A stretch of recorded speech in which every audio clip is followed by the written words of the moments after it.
This channel does not promote any violent, harmful, or illegal activities. All content provided by this channel is meant for an education purpose only.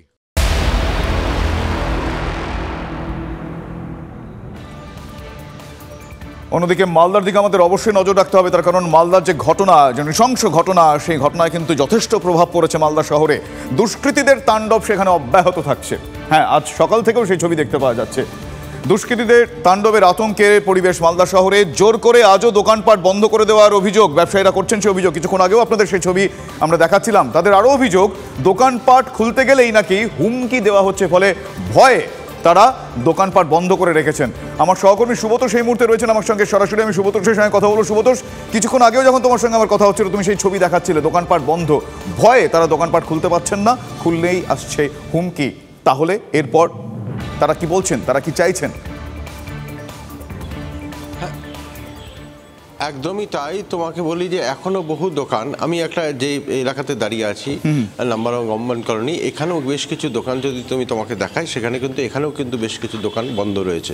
এখানে পরপর সার দিয়ে, যদিও এটা একটা colony এলাকা, কিন্তু এখানেও মানে আম পাবলিক বা সাধারণ মানুষ কিন্তু অনেকটাই আতঙ্কিত। এবং বারবার, যেহেতু গতকালকেও এখানে এই সমস্ত এলাকাতে রীতিমতো অস্ত্রফস্ত্র নিয়ে, লাঠি নিয়ে তারা মাঠে নেমে পড়ে এবং পুরো গোটা শহরের বিভিন্ন এলাকায় তাণ্ডব চালায়।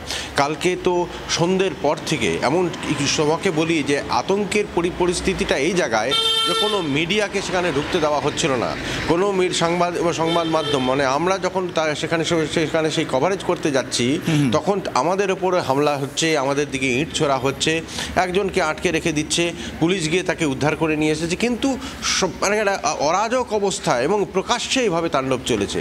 যে আতঙ্ক এতটাই, এবং এটা হচ্ছে একমাত্রই কারণ, একমাত্র যে সত্য, যেটা একটু আগেও চেম্বার অফ কমার্সের যিনি সভাপতি বলছিলেন এবং অন্যান্যরাও বলছেন, তা হচ্ছে যে উত্তর বালুচরের সেই এলাকা 8 নম্বর এবং 9 নম্বরের বিস্তীর্ণ অংশ অপরাধীদের মুক্তাঞ্চল, এবং সেটা হচ্ছে যে মূলত মাদক পাচারকারীদের একটা জায়গা।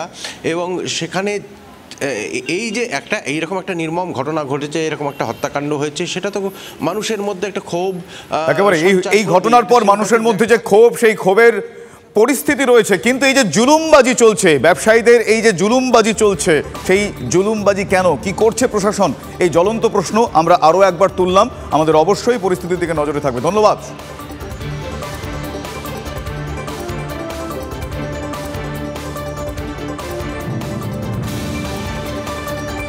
অন্যদিকে নরেন্দ্রপুরের দিকে আমাদের নজর থাকবে। কোর্টের গুঁতো খেয়ে পুলিশের অ্যাকশন, কথা বলাই যায়, তার কারণ গতকাল রাতে 2 জন, আজ আরও 2 জন গ্রেফতার হয়েছেন। আজ গ্রেফতার হওয়া 2 জনের নাম এফআইআরে রয়েছে। মাধ্যমিক পরীক্ষার আগে মূল অভিযুক্তদের গ্রেফতার করার ডেডলাইন দিয়েছিল কলকাতা হাইকোর্ট। ডেডলাইনের দিন অর্থাৎ গতকাল রাতেই গ্রেফতার করা হয় প্রবীর সর্দার এবং অসীম ঈশ্বর নামে 2 জনকে। ওদের ভাইরাল ভিডিওয়ে দেখা গিয়েছিল সেদিন। আজ গ্রেফতার করা হয় এফআইআরে নাম থাকা অলোক নাড়ু এবং মানিজুর রহমানকে। অলোক বনহুগলি 2 গ্রাম পঞ্চায়েতের সদস্য, মানিজুর স্কুল পরিচালন কমিটির সদস্য। কিন্তু এখনও অধরা এফআইআরের নাম থাকা প্রধান শিক্ষক সৈয়দ ইমতিয়াজ আহমেদ, বনহুগলি 2 গ্রাম পঞ্চায়েতের সদস্য, এবং তিনি তৃণমূল যুব কংগ্রেসের সভাপতি আকবর আলী খানও রয়েছেন। ঘটনা এখনো পর্যন্ত মোট 8 জনকে গ্রেফতার করা হয়। কোথায় প্রধান শিক্ষক, এখনো কেন তাকে ধরা যাচ্ছে না, এই প্রশ্ন উঠছে। অরিত্র আমার সহকর্মী রয়েছেন, অরিত্রের কাছ থেকে এই প্রশ্ন আমি নিয়ে যাব যে আজকে পরিস্থিতি যা, মানে আজকে মাধ্যমিক পরীক্ষা, আমরা কিছুক্ষণ আগে সেই ছবি দেখাচ্ছিলাম ওই স্কুলে, কিন্তু প্রধান শিক্ষককে গ্রেফতার করা যাচ্ছে না কেন?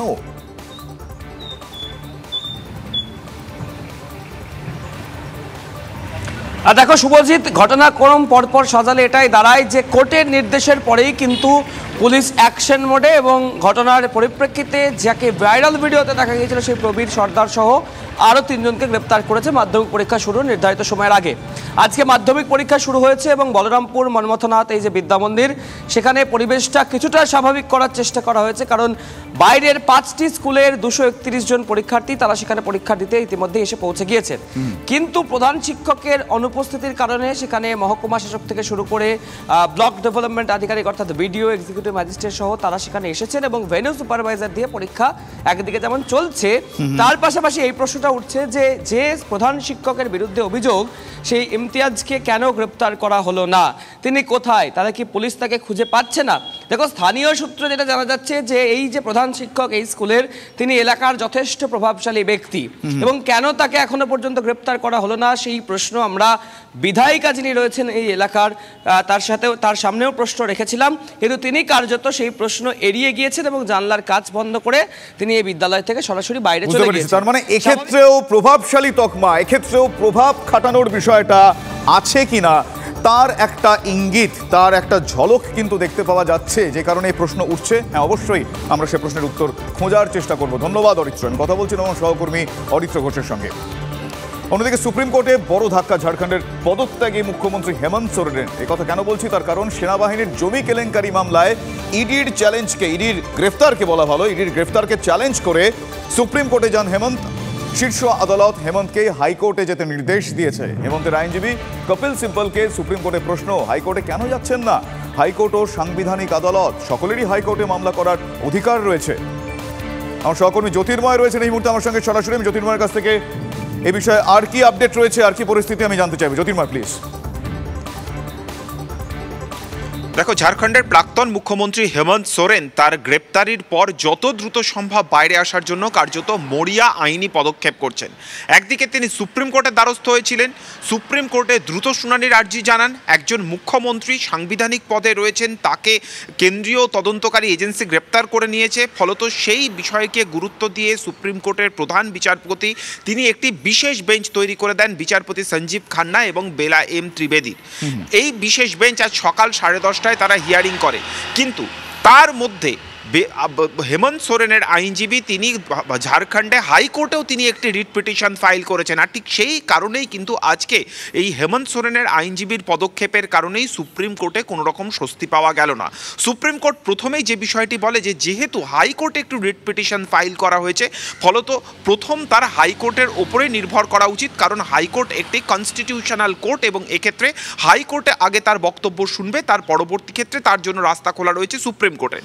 কিন্তু যেটা যথেষ্ট তাৎপর্যপূর্ণ তা হচ্ছে বারবার ধরে কপিল সিব্বল এবং অভিষেক মনু সিংভি তারা বোঝানোর চেষ্টা করেন যে হাইকোর্টে যে রিট পিটিশন ফাইল হয়েছে এবং সুপ্রিম কোর্টে যে আবেদন হয়েছে, দুটি নেচার সম্পূর্ণ আলাদা, কিন্তু এই আবেদনকে কোনোভাবেই গুরুত্ব দেয়নি সুপ্রিম কোর্ট।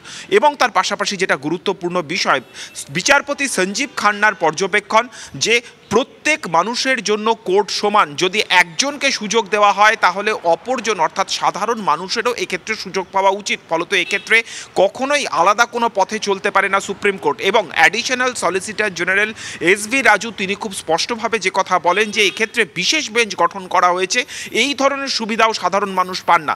খুব তাৎপর্যপূর্ণভাবে হিয়ারিংয়ের একেবারে শেষ পর্যায়ে কপিল সিব্বল তিনি বলেন যে সরকার ফেলার জন্যই কেন্দ্রীয় তদন্তকারী এজেন্সি এই ধরনের পদক্ষেপ করছে, যদিও এই মন্তব্যে কোনো রকম গুরুত্ব দেয়নি বেঞ্চ। তারা তাদের সিদ্ধান্ত। আপাতত ধন্যবাদ তোমায় জ্যোতির্ময়। কথা বলছিলাম সহকর্মী জ্যোতির্ময়ের সঙ্গে। ধন্যবাদ জ্যোতির্ময়। অন্যদিকে আজ ঝাড়খণ্ডের মুখ্যমন্ত্রী পদের শপথ চম্পাই সোরেনের। আগামী 10 দিনের মধ্যে তাকে সংখ্যাগরিষ্ঠতার প্রমাণ দিতে হবে বিধানসভায়। চম্পাই সোরেনকে সরকার গঠনের আমন্ত্রণ জানিয়েছেন ঝাড়খণ্ডের রাজ্যপাল। সোরেন জোটের কোট আনকোট ভয়ে সময়সীমা নিয়ে, তার কারণ 10 দিনের মধ্যে বিধায়ক কেনা বেচা, কোট আনকোট বিধায়ক কেনা বেচার মতো ঘটনা কিন্তু ঘটতে পারে।